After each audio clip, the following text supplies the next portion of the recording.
రామాపురం అనే చిన్న పల్లెటూరులో అర్జున్ అనే దయగల కుర్రాడు ఉండేవాడు. ఒకరోజు నది దగ్గర ఆడుకుంటున్నప్పుడు అతను మెరిసే బంగారు విత్తనాన్ని కనుగొన్నాడు.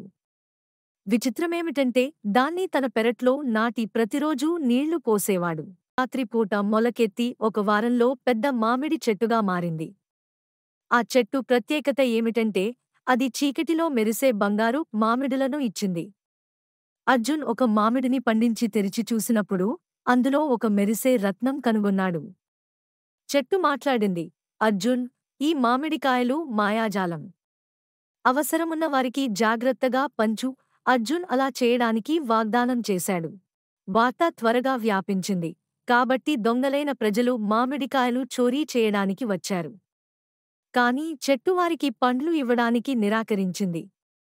కేవలం దయాళువైన గ్రామస్థులు దగ్గర వచ్చినప్పుడు చెట్టు తన బంగారు మామిడికాయలను అందించింది. అర్జున్ మరియు గ్రామస్థులు ఆభరణాలను పాఠశాలలు, ఆసుపత్రులు నిర్మించడానికి మరియు పేదలకు సహాయం చేయడానికి ఉపయోగించారు. మాయాజాల చెట్టు అందరికీ దయ మరియు పంచుకోవడం నిజమైన సంపదను తీసుకువస్తుందని బోధించింది. అప్పటినుండి రామాపురం గ్రామం అభివృద్ధి చెందింది మరియు మాయాజాల చెట్టు ఎత్తుగా నిలబడి అందరికీ మంచి శక్తిని గుర్తుచేసింది.